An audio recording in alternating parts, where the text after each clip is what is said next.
Howdy FLUFFBUTTS, it's me, FaolanCortez, and welcome back to another one of these unscripted discussions. I am bringing back a classic of one of the topics that I discussed in a previous video. I am going to be reacting again to your wildest My Little Pony shipping preferences. Yes, I'm heading into that wacky territory again. The weirdest, the most unexpected, and questionable ships, but you can still agree with. Gosh, this is going to be wild. As mentioned before, I am going to be going through your bizarre shippings, and I'm going to be rating them on a scale from 1 to 10 and just giving my overall opinions on them. So, why not get started? First up, we have Twilight and Sombra.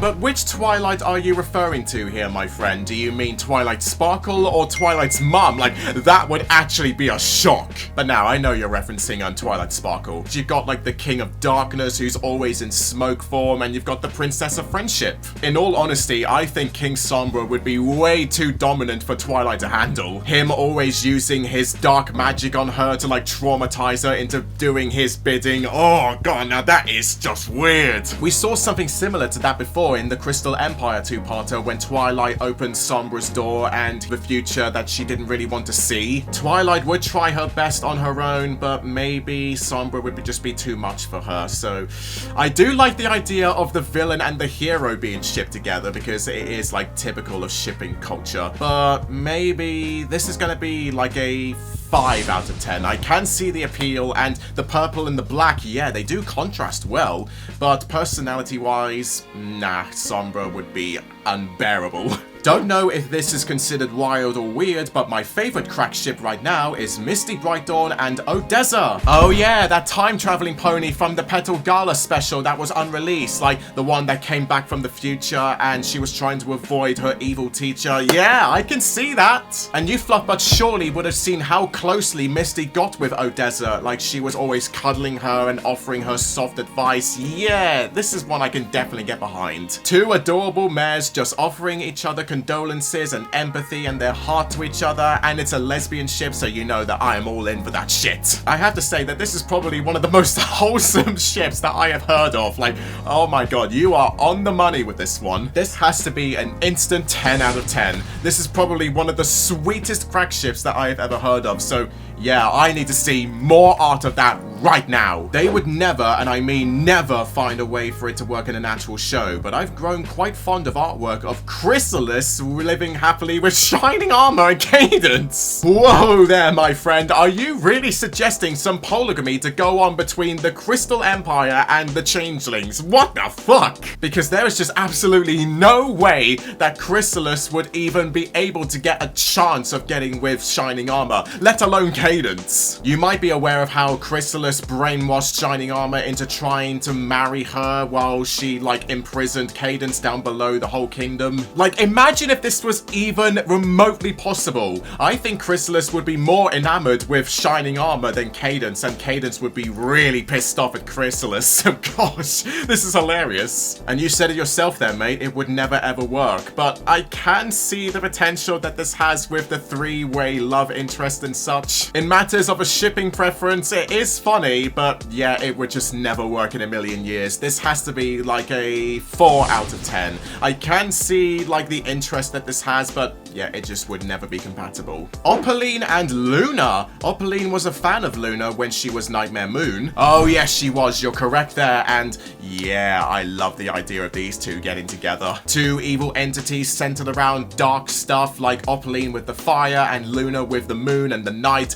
Whoa! These two would create some waves for sure. Maybe if Opaline got a little bit too childish and uncontrollable for Luna's likeness, she can like turn into Nightmare Moon and she can give her like a slap across the face, like, no, you will calm your flames and we will knock this out. Opaline would be the boastful partner and Luna would be more humble. The fire and the night, yeah, they blend together very nicely.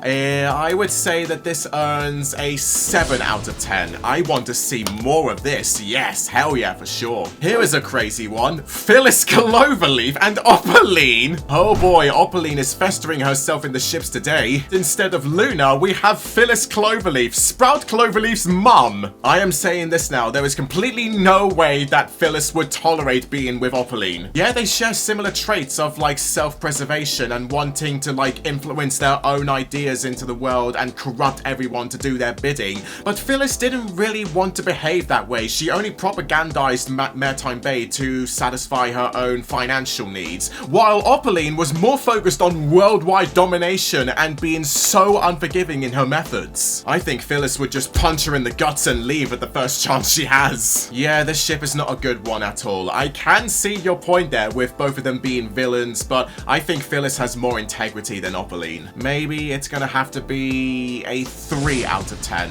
Try Opaline. Oh my god, we have another Opaline ship again. Try Opaline and Allura. Oh yes, yes, I can see this happening. Way better than Luna and Phyllis. Wowee. We've got the fire and we've got the ice. Yeah, they both combine to make the light. Oh my god. But overall, I think this just depends on if Allura is willing to give Opaline a chance. As we should all know by now, Allura wasn't really an antagonist for the most part. She was just wanting to get back home and really just be back with her brother and not bother with this new world that she's just been dragged into. However, if she met Opaline on her travels, if she was still around, wow, they would make quite the team, wouldn't they? They would conquer Equestria in no time flat, and the ponies would have to deal with 2 evils at the same time, and even their mantras wouldn't be enough to get rid of them. Icy fire or hot ice. Oh, hot ice, yeah. Oh, that would be such a weapon. In terms of villainous potential, it is a definite 10 out of 10 across the board. But for compatibility and personality-wise, maybe Allura wouldn't really bother with Allura and she would just be focused on her own goals trying to get back home. I'm gonna have to give Opaline and Allura an 8 out of 10. I just want to see this partnership on screen. Like, someone give me artwork of that scenario right now. Older God Gallus and a fully alicorned Princess Twilight Sparkle from the time skip of the final episode. Oh my god, mate. Like, I know you mentioned that Gallus is like fully matured now and he's much older, but him getting with the literal queen of friendship.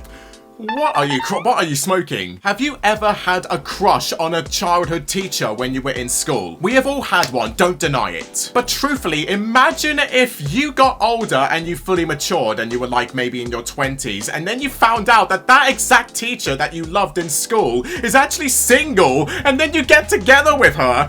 That is the exact circumstance that this user is suggesting. Well, thankfully, this user has mentioned that Gallus is older and not a child from like the student 6, because if that was the case, then get that shit out of my face. But with what has been suggested in this one, oh my god, I cannot bear it. I think I'm just gonna give this a 4 out of 10 and move on. Gallus, do you really think you would be able to handle the royalty of Twilight?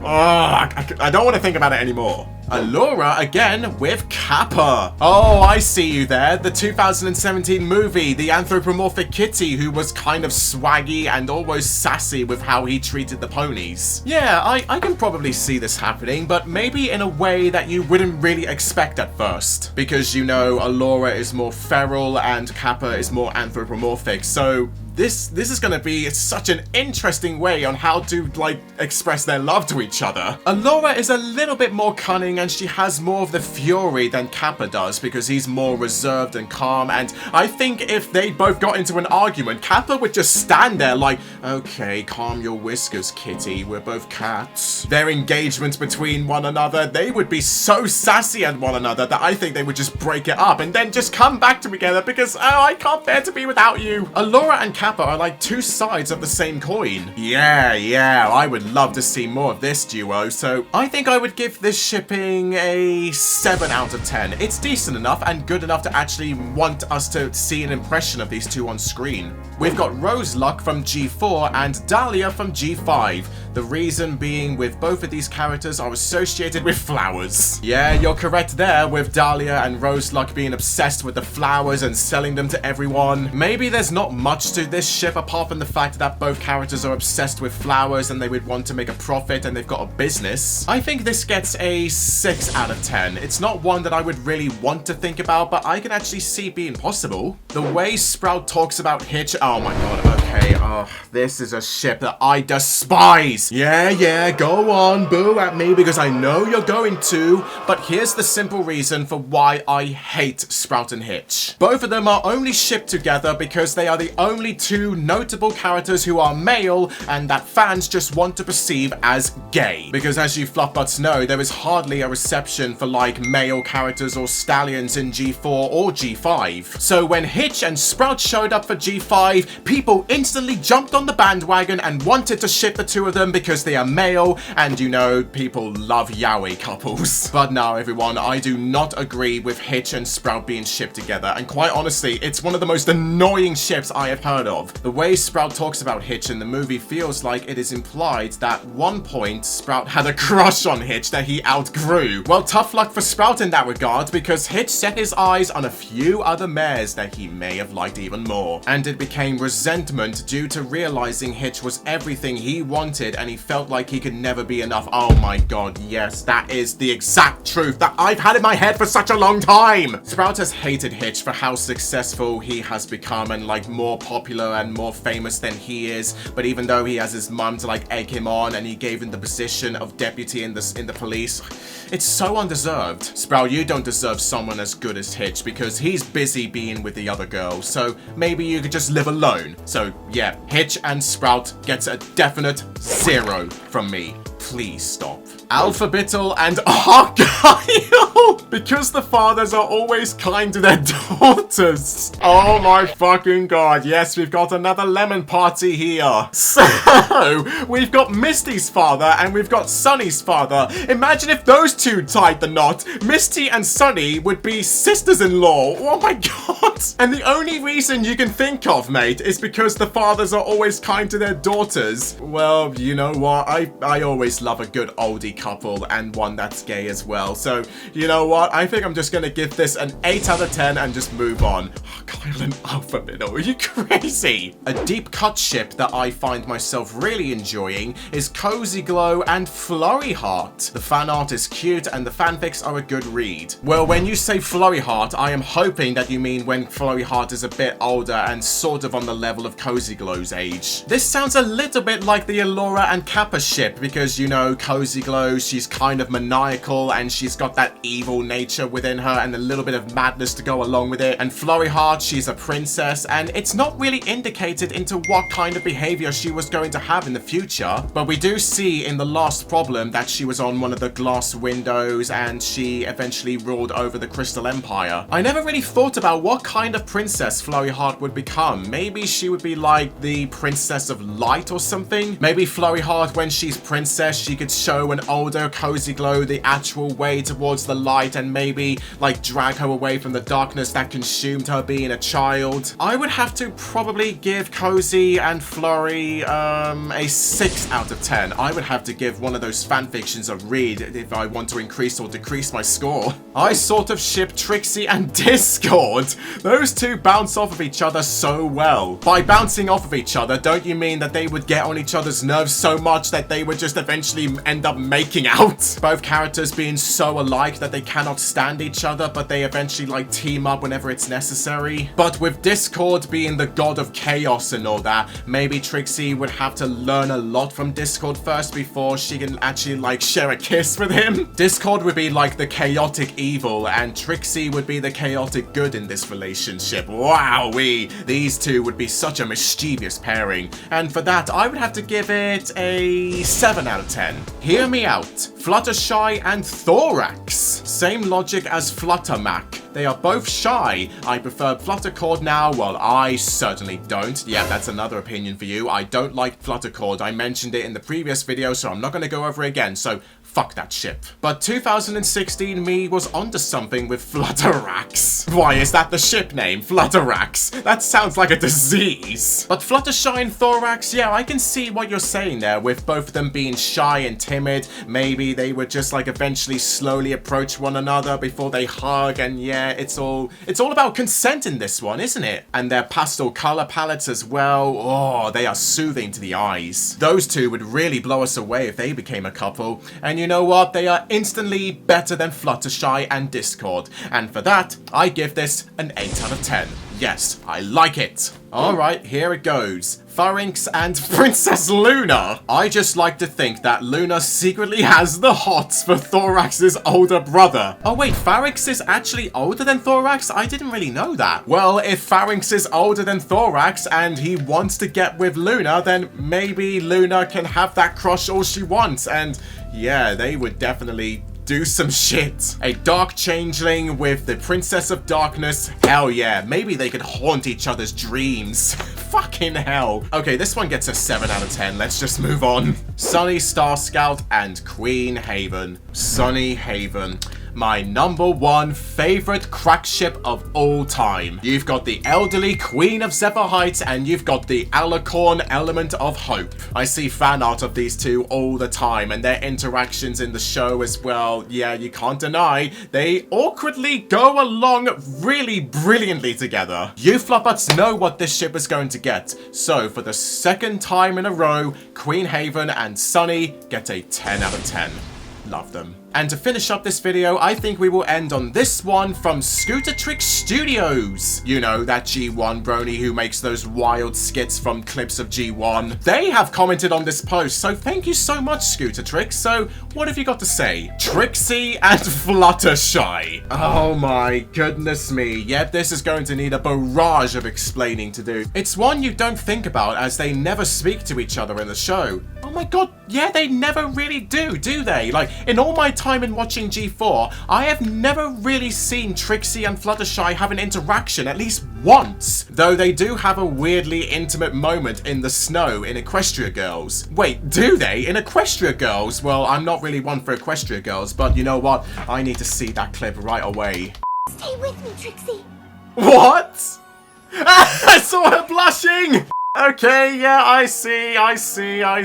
That is kind of intimate. Like, stay with me, Trixie! Please don't freeze to death! But each character complements each other. Trixie is confident but arrogant. Yeah, that is true. Fluttershy is kind but timid. That is true again. Yes. Oh, they're like the perfect yin and yang, don't you think? Trixie could help Fluttershy be more confident and be super supportive of her, while Fluttershy could help Trixie be nicer and more comfortable being vulnerable and expressing her feelings. And similar to Discord, Trixie would be super protective of Flutters. She was very protective of Gallus in that season 9 episode. Yep, I cannot argue with that at all. There's no denying anything that Scooter Trix has written up here. I suppose we've got to keep an eye on Trixie and Fluttershy in the near future, because with the light blue and the light pink, oh, maybe they could create like a love child who's actually light green. What the fuck am I talking about? Why did my mind just go there? That's like me suggesting Fluttershy and Trixie would give birth to like maybe a baby Gusty.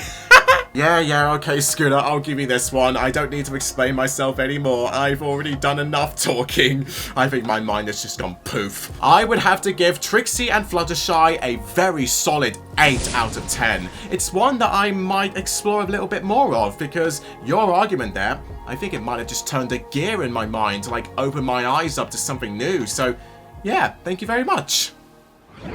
Oh, wow, FLUFFBUTTS. So, that wraps up my discussion of your wildest My Little Pony shipping preferences. I think I'm done with enough MLP ships for one day, and I'm actually starting to get a bit hot in this jacket. Bloody hell. But do tell me, FLUFFBUTTS, which of these weird pony ships in this video was your favorite? Do leave a comment down below. But right now, I'm just gonna have a lie down and chill, because my bedroom right now feels like a dungeon that's been warming up a little bit too long, so yeah, let's wrap this up. So, FLUFFBUTTS, don't forget to smash that like button down below, and comment your thoughts as well on what you thought of this whole video, and subscribe to my channel for more stuff like this, and many more content coming soon. And also, don't forget to leave a pledge on my Patreon page down in the description below, so you can help support me in making these fantastic videos more consistently.